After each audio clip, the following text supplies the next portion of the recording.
o que são mitos, né? Como é que os mitos eles se estabelecem na nossa vida? Como é que a gente, do nada, passa a acreditar numa coisa que não tem uma explicação científica, não tem uma explicação aparentemente lógica, né? E aí eu fui buscar entender. E aí o que eu pude entender da construção de um mito é que o mito, geralmente, ele é criado para se dar uma explicação sobre algo que muitas vezes a gente não entende, né? Por desconhecimento ou por não ter recursos suficientes, a gente acaba dando alguma justificativa para poder entender aquele fato que está se passando. E se essa justificativa ela é dada por alguém que a gente confia, se essa justificativa, por exemplo, é dada por uma mãe, que é uma pessoa que os filhos têm credibilidade, ele começa a acreditar naquilo que a sua mãe disse. Né? Então, se a sua mãe diz determinadas coisas, né, traz seus mitos, né, na sua relação, que a gente traz mesmo, que a gente tem uma série de mitos que a gente aprendeu ao longo da nossa vida, e a gente acaba trazendo isso para o nosso dia a dia. Né? Então, quando esse mito ele é colocado por uma pessoa que é uma pessoa da confiança da gente, e a gente acha que aquela pessoa sempre diz a verdade, a gente passa a acreditar e nem questiona. A gente não quer nem saber por que se chegou àquela conclusão. E mais adiante a gente passa esse mito para as nossas filhas passam esse mito para as suas filhas e assim por diante, né? E aí o que acabou acontecendo com a menstruação, né? Eu fui buscar um pouquinho na história para a gente poder entender, né, por que as pessoas criaram esses mitos. E aí a gente vai ver, né, que assim, teve uma época, lembra quando eu falei com vocês, teve uma live que eu falei aqui com vocês, né, sobre a época de quando os homens surgiram, né, quando nós nos tornamos presentes, né, na natureza. Nós éramos bicho igual a qualquer um outro bicho. A gente não se destacava de nenhuma diferença, não havia nenhuma diferenciação, né, da gente para os outros bichos. E como os outros bichos, né, a mulher não menstruava, ela tinha um período, né, que é no período fértil. Nesse período fértil ela também sangrava, mas o sangramento dela era um sangramento assim curto, né, que era só o sinal do ciclo mesmo, e depois ela acabou transformando, né, esse ciclo ao longo da sua história. Ela passou a ter um ciclo mais longo, e quando ela passou a ter um ciclo mais longo e ela passou a menstruar, muitas vezes essa menstruação não era vista, né? Porque primeiro, porque o tempo de vida, né, que uma mulher vivia naquela época era um tempo muito curto.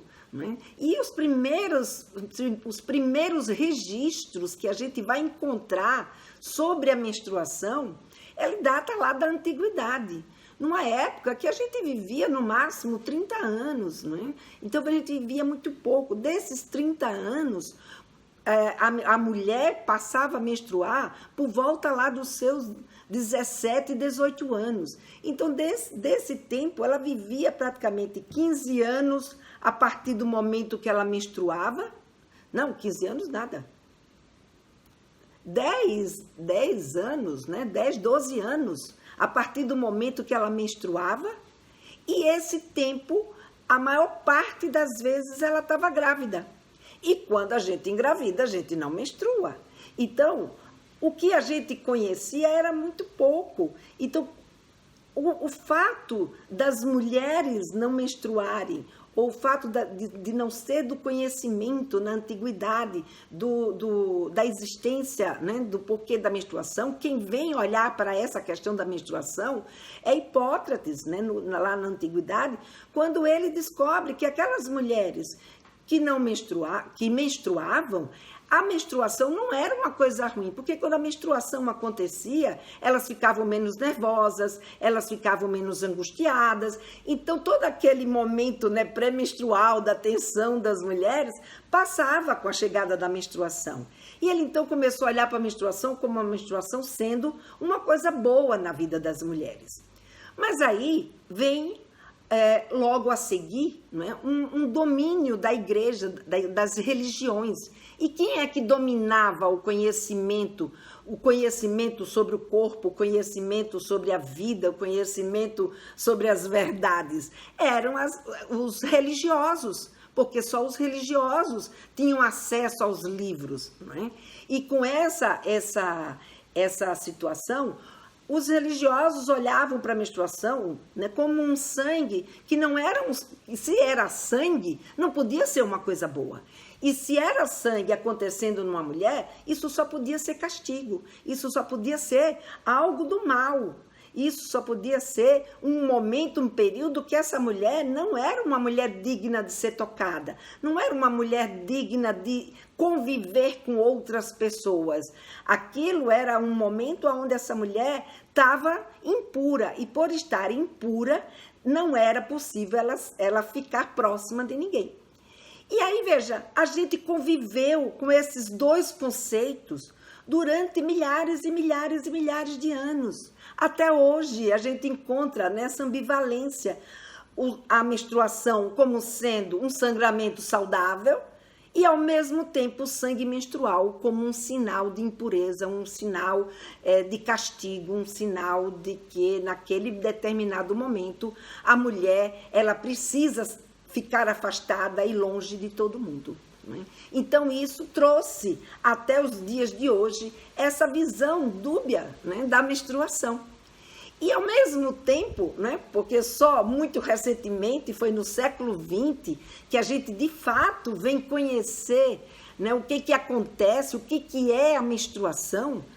Então, a gente tem esse conhecimento muito recente, a gente também, por ter adquirido esse conhecimento, muitas de nós já encaramos a menstruação como uma coisa natural, ela é natural do nosso organismo, é natural da mulher, né? Toda mulher é um bicho esquisito que todo mês sangra, né? Como diz a Rita Lee, mas, ao mesmo tempo, a gente carrega ainda na nossa herança cultural esse constrangimento em relação ao fato de estar menstruada.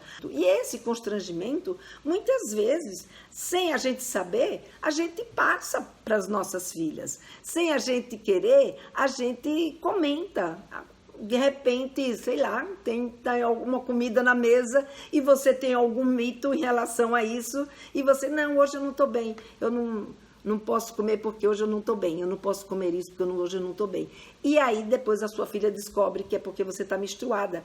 E aí começa a fazer essas ligações, né? Então a gente, sem saber e sem querer, a gente vai passando os mitos que a gente carrega nesse nosso dia a dia com os nossos filhos. E aí as nossas filhas vão absorvendo, tanto aquelas podem absorver como sendo uma coisa natural, como outras podem absorver como sendo, como é que diz? Como sendo uma coisa constrangedora.